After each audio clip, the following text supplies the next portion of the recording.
Hi everyone, how's it going? I'm doing reasonably well, I'd say. We are about to enter February, and we know what happens in February. Valentine's Day happens in February, and to kind of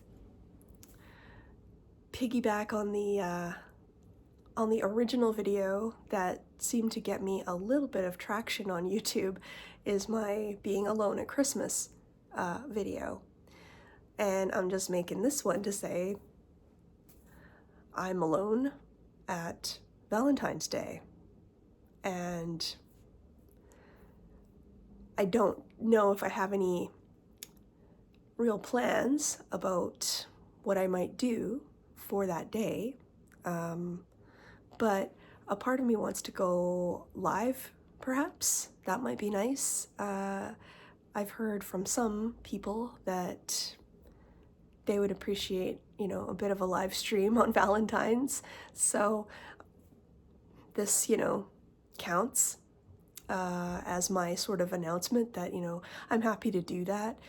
I guess I'll do sort of like what I did at Christmas, and I'll go live probably at, I don't know, 1 o'clock or something Pacific, because that's the time zone I'm in, and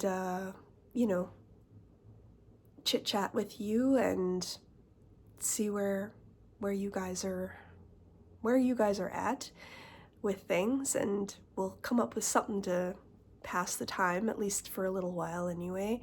There could be some crafting, there could be some poetry to read, there could be just questions to answer.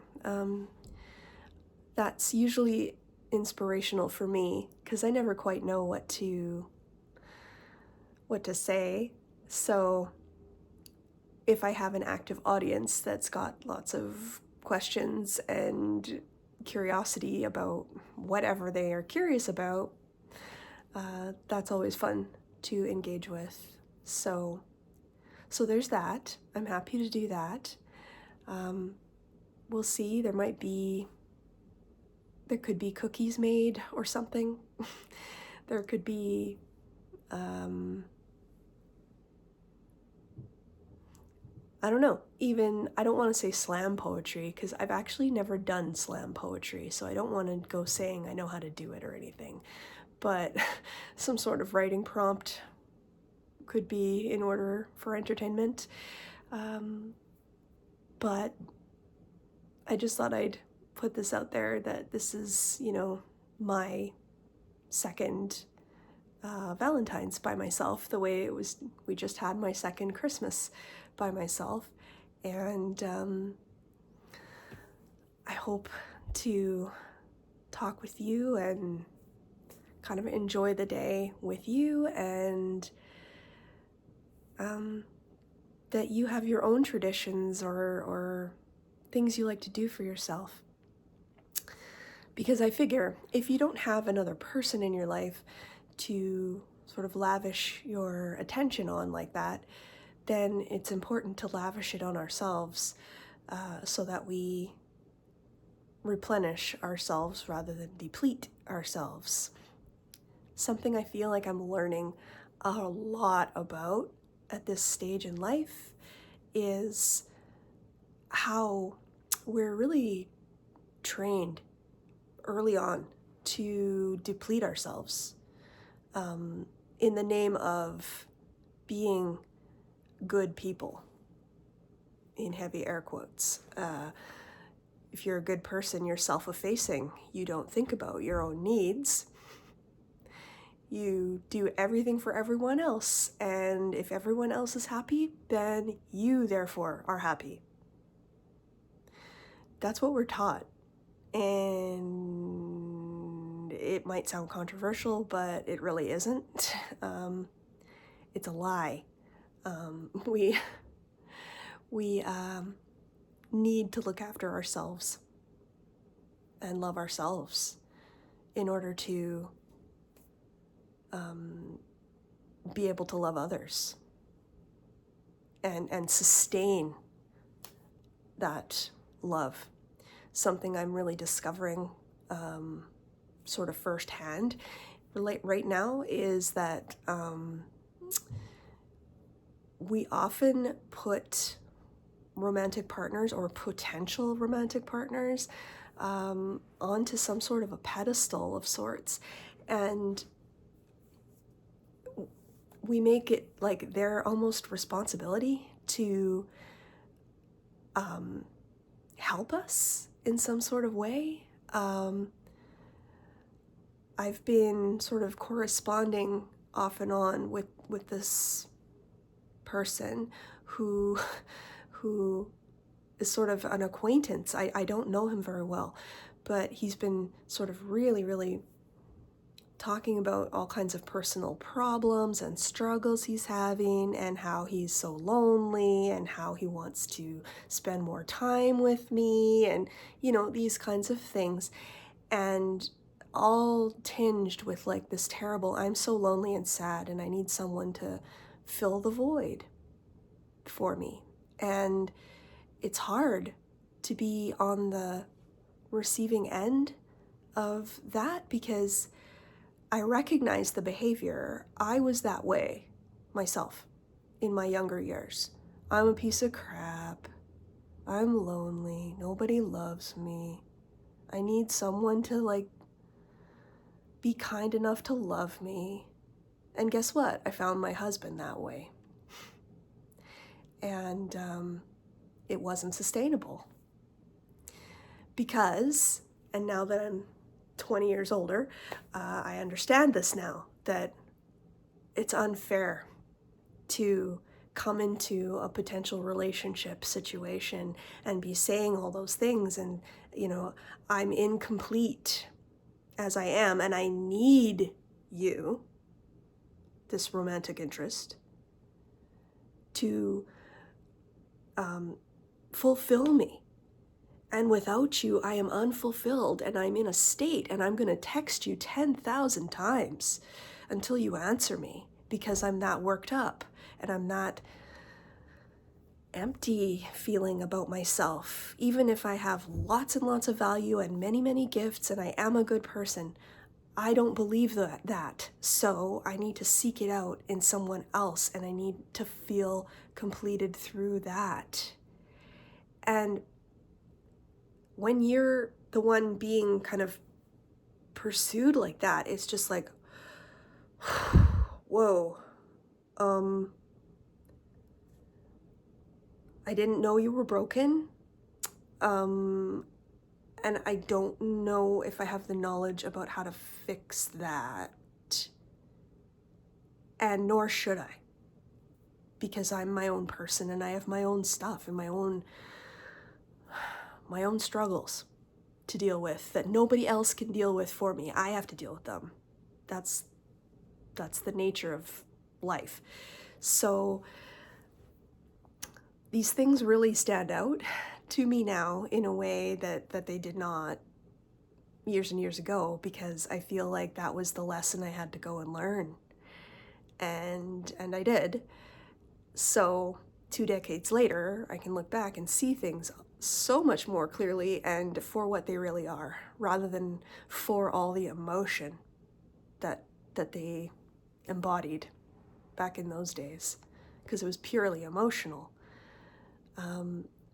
So that's sort of my main message for us all, is I understand, the feeling of really, wanting to give lots and lots of love to somebody, but at the same time, usually we're looking to give away that which we shouldn't. We should probably keep it for ourselves, because if you're wanting to lavish love on somebody because you are not whole and complete on your own and feeling okay about that, then, that should be your focus, not anybody external in that way. That doesn't mean you're going to be alone for the rest of your life. I know that I won't be alone for the rest of my life either. But for now, you probably should be, just so that you have the opportunity to figure out what you're struggling so hard with and what is making you feel so bad about yourself that you feel like you have to search someone out and, really pursue romantic love with a person or multiple people. It doesn't matter. I'm not here to judge. Because I feel like that's something we learn early in life, and it's frustrating because it's wrong. It's just not true. We need to be whole and complete people, individuals, who know how to take care of ourselves, who know how to love ourselves, who know what we need, and, meet our own needs. We have to do that. It's not okay to be expecting someone else to do that for us. That's a lie that society tells us. And it keeps us in a codependent mindset with other people. And guess what? How many relationships end somewhat acrimoniously at times, right? That's where that acrimony comes from. It comes from built up resentment. It comes from built up expectations that you have as a result of being in a relationship with a person for a time. It doesn't even need to be a very long time. And all of a sudden your patience will just be gone for that person. Because you're just like, I can't help ya. You gotta help yourself. I can't fix you. I don't want to be in a relationship with a person who is also a problem. That's not a good place. I don't want to be in that place. Obviously, I can't speak for everyone. We all have to go our own paths and do our own things in our own ways. But I don't know, I just thought I'd share that out there in case it helps make sense for you if you're feeling kind of confused about these matters. That's just something that I've observed in recent events in my own life. Sometimes when we think we're emitting a certain energy and we are putting a lot of what we would consider care and sensitivity out there towards somebody in the hopes that they kind of notice and want to reciprocate that, it's something to be paid attention to and questioned. Like, why do I feel compelled to do that? Why do I feel like I have to give away a precious, precious resource like energy, like time and care and sensitivity and vulnerability and all of that? These are important things. And I'm not saying that we just shut ourselves off from people and don't have that kind of connection. Obviously, that's not what I'm saying, but it is important to understand why we do what we do in that area. And I know for me, everything that I believed for a very long time was based around this idea that everything is external. And I know I talk about this a lot, but that's the reason, is because I, like most of us, I would think, I believe, in the concreteness of the world. It's real, I believe it because I can see it, because I like empiricism, right? Because I'm a person. But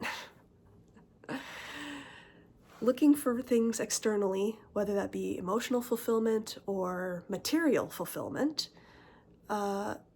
you never find what you're looking for, because everything is already inside us that we need. Everything. It's all here. Happiness, abundance, pleasure, joy, all of the stuff that we need is already contained. We don't need to seek another person. We don't need material possessions or more wealth or any of that. I appreciate the cynics in the audience be like, well, money sure helps with happiness. And I won't argue that, but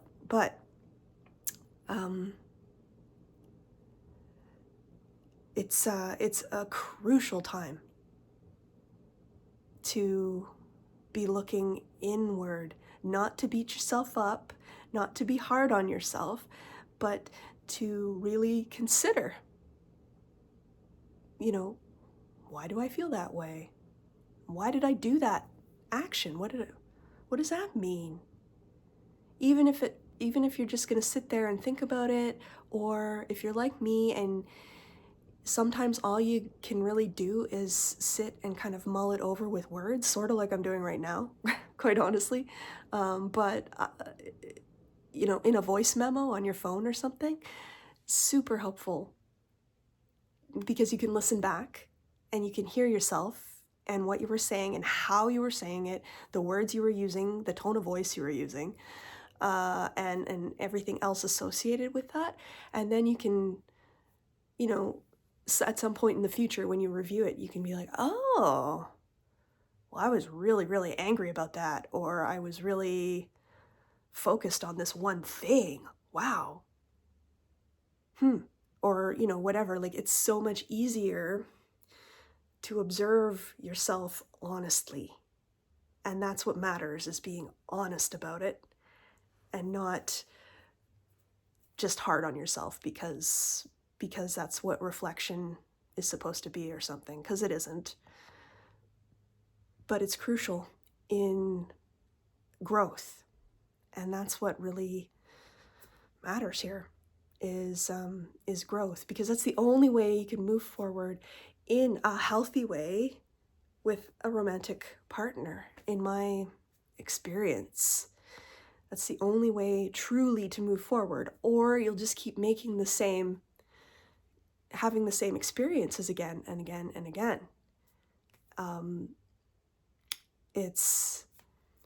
then wondering, why do I keep attracting these same people? Well, there's a reason, and that's your job, is to figure out that reason, not that you're attracting in the same people, for example. That's not the focus. The focus needs to be how you're feeling and sort of why you're feeling that way, because that's what's bringing them in the first place. And that's just the law of attraction, right? Like, whatever you're putting out there is what you're given back. So if you're putting out there that you're not enough and somehow inferior because you don't have a romantic partner in your life, or any other number of reasons that you consider serious enough, well, that's where you need to look first instead. Because you'll just keep drawing in the same thing. As somebody else once said, I forget who it was, I saw it in a video some time ago, but she said, the universe is abundance. Period. We have an abundance of absolutely everything. We have an abundance of lack. We have an abundance of poverty. We have an abundance of love. We have an abundance of hate. We have an abundance of, we have an abundance of everything. So that's why you get what you give in the end. So that's probably where I should stop. Otherwise, I'm just going to keep saying the same things over and over again, and that's a bummer. So I hope you've enjoyed watching me sort of prattle on about these things. I do promise to go live on Valentine's. I'll make a community post about it so that we don't forget and we're all on the same page. There's my channel subscription button there and a video down there you can go ahead and watch if you wish to. It means a lot when you do those things. Getting really close now to being at, level 1 monetization, so Let's do her. Thanks. I'll see you later.